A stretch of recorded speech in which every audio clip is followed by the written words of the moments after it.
Well, Diego, congratulations. I think everyone from Eddie Hearn on down wanted to see something spectacular from you in this fight. You delivered maybe your most spectacular knockout. How do you feel about that performance? I feel great, man. You know, Sulecki, hell of a fighter. He came to fight, he came to win, but, you know, like I said, he ain't ran into no one like me before, so this is what it is, man. DP show, this is what I do. I don't think we saw you land a body shot, maybe nothing, right up until that last point. Were you looking for that body shot on that finishing punch? Yeah, for sure, man. You know, early in the rounds, it was a little hard for me to go to the body. Like I said, he's a great fighter. He was taking it away from me, but, you know, I try not to show him that I was trying to look for that, you know, so that when I did, he didn't expect it. And that's exactly what happened, you know, the body shot, and that's all she wrote. When you land a punch like that, do you know right away that it's over? Yeah, honestly, like, I didn't even land it that hard, so I didn't think it was going to be over, but when I saw him fall, and I could tell he wasn't getting up, so yeah, that was it. Sulecki is the most experienced opponent you faced up until this point. What was he showing you early on? What did you have to try to figure out? You know, he was just a strong fighter. You know, he was a good fighter. He was coming forward, but like I said, you know, I feel like my skills with my hard work combined, you know, it makes for a great fighter, and that's what I am, a great fighter. You know, you started to land that right hand, really from the second or third round on. Could you feel your power starting to make an impact? Oh, yeah, for sure, man. You know, I could tell he was feeling my punches. I felt him slowing down a little bit, like that fourth, fifth round. So, yeah, I know he was feeling my punches, and like I said, you know, I told you guys I was going to deliver that knockout, and here it is. You guys, I hope you guys enjoyed it. You protect your spot as the #1 contender for that WBO super middleweight title. That belt currently owned by Canelo Álvarez. He's fighting on the 14th against Edgar Berlanga.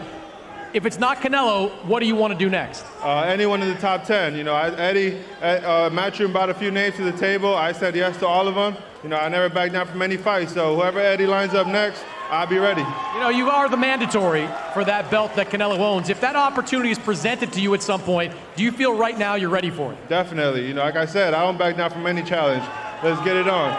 And then, you know, Eddie Hearn is right here, so, you know, maybe he could tell you when I'm going to get that shot. Well, you're a kid from South Central, now headlining again for the second time here in the Los Angeles area. What did it mean to you to fight in front of your hometown fans again? Oh, man, yo, this is a dream come true for me. You know, as a little kid, this is what I dreamed of. And to be living it right now is amazing, man. I can't put into words how I feel, man. Thank you, everyone who came out to support. I hope you guys enjoyed the show.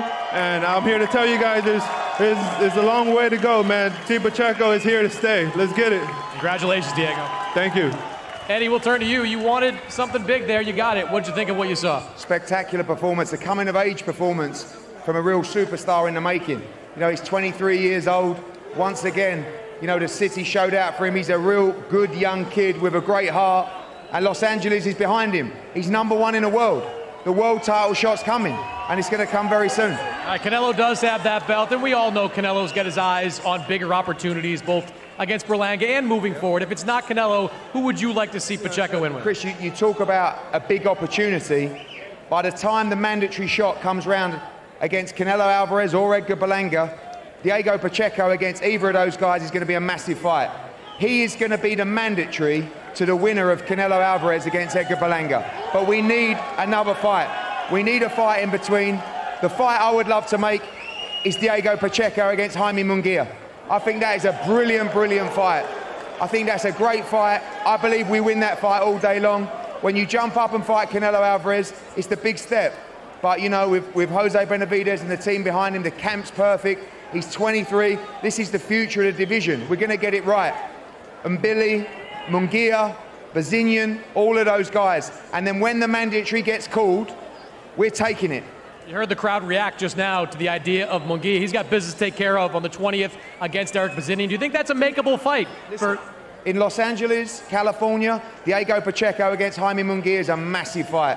You know, we go from here to the Staples Center. That sells out the Staples Center in double quick time. Let's make it happen. You know, when Jose says they're ready to roll the dice, we're ready. But like I said, he's going to be called as mandatory to the champion, which is Canelo Álvarez at the moment. It's going to happen. We got to be ready when that comes. And that kind of fight's going to prepare us to what destiny presents for Diego Pacheco, which is bringing a world championship back to Los Angeles. Appreciate it, Eddie. Great performance, Diego. Guys.